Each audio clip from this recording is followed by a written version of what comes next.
नमस्कार, मी अश्विनी, मी स्वराज, तुमच्या सर्वांचे अश्विनी दरेकर या चॅनल मध्ये आम्ही खूप खूप स्वागत करतो।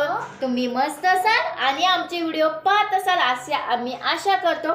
तर तुम्हाला मी एक गंमत दाखवतेय।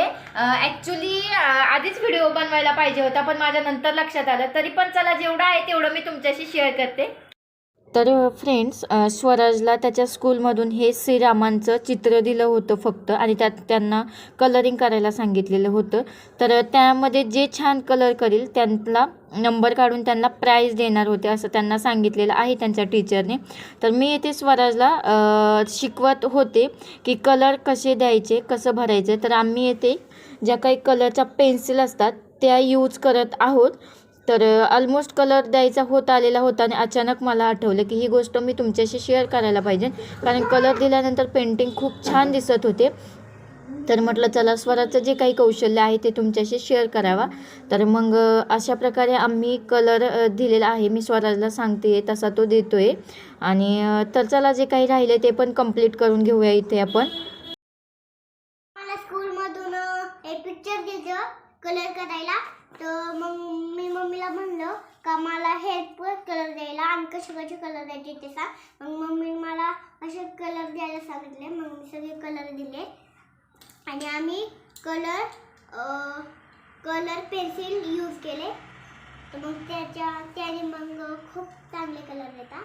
हे बघा, माझी पेंटिंग पुरी कलर देऊन रेडी झाली आहे। हे बघा, मी कलर दिलेला तुम्हाला कसा वाटला?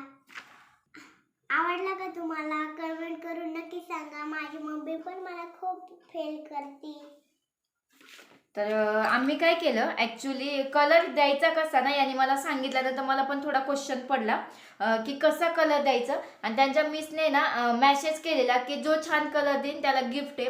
सो मी थोडा विचार केला की थोडासा आपण छानसा कलर कसा देता येईल ना आपल्याला, तर याचा विचार करूयात। तर मग याच्याकडे स्वराजकडे आमच्या पेन्सिलचे कलर आहेत, आणि याने खूप छान कलरिंग होतं आणि खूप छान दिसतं पण। तर मग आम्ही यानेच सगळा कलरिंग केलेला आहे, आणि ऑलमोस्ट ही आपली ड्रॉइंग अशी छान दिसते, पहा तुम्ही।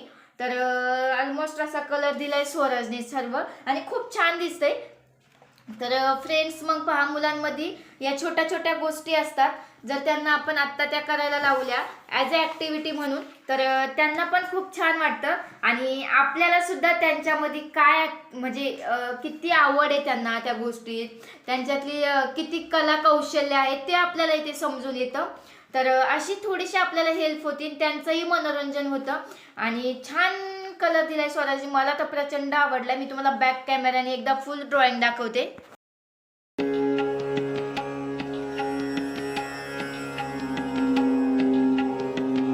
लहानपणची आठवण झाली, आणि दूध आणायला गेलेली तर बांबू घेऊन आली आहे मस्त तिखट तिखट, पा मिरची किती आहे, आणि म्हटलं चला काहीतरी थोडंसं, कधीतरी आपण दररोज काही ह्या गोष्टी करत नाही, तर आज म्हटलं आणूया। आणि स्वराजला पण आवडतं म्हणून त्याच्यासाठी एक घेऊन आली, माझ्यासाठी एक घेऊन आली। तर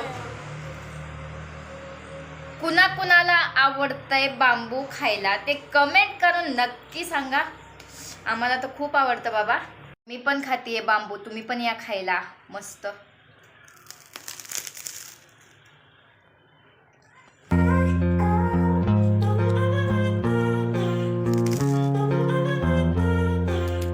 ऑलमोस्ट भाकरी वगैरे झालेत, काही जी भांडी होते स्वयंपाक करता करता निघलेले ते सर्व घातलेत, आणि त्यानंतर इथे आता करत आहे मी अंड्याची भाजी, आणि इथे फक्त रस्सा टाकलेला आहे। त्याला उकळी आली की यामध्ये अंडे सोडायचे आहेत कच्चे, आणि त्यानंतर इकडे आम्ही हा नवीन पॅन आणलेला खापराचा आहे।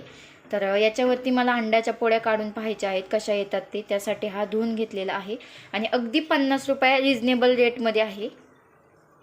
सोडलेत मी यामध्ये अंडे, आता हे उकळीमध्ये छान शिजून निघतात। आणि चला मग इकडे पॅन तापायला ठेवलाय, पाहूयात आपण कसं होतंय ते, जमतंय का नाही, मला पहिल्यांदा तो डाऊट आहे। चिटकलं थोडं, साईडनं तेल सोडलं तेव्हा निघली, तर निघली तरी ॲटलिस्ट, पाहूयात मग कशी होती ती। खूप भीती वाटते मला, तर ट्राय करते काढण्याचा, जमावा छान बस, कारण हे माझ्या नवऱ्याला अंड्याची पोळी खूप आवडते, आणि मला ते काही जमत नाही तेवढं व्यवस्थित। तर ह्या तव्यावर तरी जमावा छानशी. पाहूयात आपण कशी निघते ती. तेल लावलंय मी थोडंसं खालून, पाहूयात. म्हटलं चिटकायला नको म्हणून. मस्त एक पोळी काढून झाली आणि इकडं आता दुसरी पण टाकली आहे. 2 अंड्यांचीच करून पाहिजे होत्या. म्हटलं कशा येतात, चांगल्या येतात का नाही, त्यासाठी.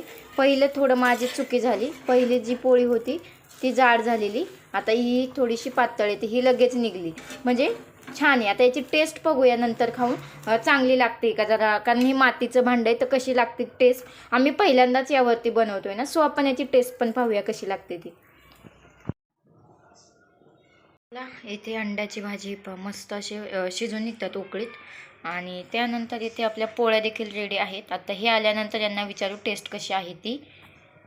हे आलेत घरी आणि आत्ता वाजलेले आहेत 9:15 आणि आम्ही बसलेलो आहोत जेवण करायला सगळेजण. इकडे स्वराजने पिक्चर लावला टॅबवरती. तर चला, अंड्याच्या पोळ्या कशा झाल्यात हे स्वराजचे पप्पा सांगतील टेस्ट करून, कारण त्यांना खरंच खूप आवडतात आणि मला येत नव्हत्या. मला लय आवडत आहे. बाबा मला द्या नाही. आणि स्पेशल आम्ही तवा आणलाय मातीचा.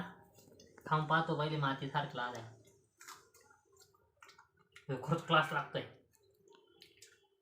छान लागते का? कारण आपण कधीच मातीच्या भांड्यावरचं काही खाल्लं नव्हतं अजूनपर्यंत, बरोबर ना? आज म्हणजे पहिल्यांदाच आम्ही त्या दिवशी जस्ट असाच घेतला. ते पण 50 रुपयाला होता. म्हटलं चला 50 रुपये आपले कुठे जात नाही म्हणून आम्ही तो तवा घेतलेला. आणि पण काय चालू होतं, मार्गशीर्ष चालू होता म्हणून मग आम्ही मटण वगैरे, अंडे, म्हणजे मटण मी नाही खात पण अंडे वगैरे आम्ही केलेच नव्हते. पण आज होता रविवार आणि म्हटलं मग चला करून पाहूया त्याच्यावरती व्यवस्थित येतात का. सो पोळ्या तर मी तुम्हाला मगाशीच दाखवलेल्या व्यवस्थित बनतात, फक्त त्याची टेस्ट मातीसारखी लागते का कशी हे पाहायचं होतं आम्हाला. पण हे म्हणतात चांगली लागते. तर मग चला, बरं झालं चांगली लागली, म्हणजे आता पोळ्या पण करत जाऊ. हा हा, पोळ्या करा आवर्जून, जेव्हा कधी आठवण येईल तेव्हा. त्याच्यावरती भाजी पण लय भारी होती. कोणती? अंड्याची? हा, सुक्की एकदा करून बघू. सुकी मसाला अंड, म्हणजे मसाला अंड वगैरे है ना. छान होती. तर मग चला फ्रेंड्स, आता आम्ही जेवण करतो. तुम्ही पण या जेवण करायला. तुम्हाला आवडला असेल तर व्हिडिओला लाईक करा, शेअर करा. आपल्या चॅनलवर नवीन असाल तर सबस्क्राईब करायला विसरू नका. अजूनही सबस्क्राईब केलं नसेल तर भेटूया अशा नवीन नेक्स्ट व्हिडिओ मध्ये. तोपर्यंत बाय बाय.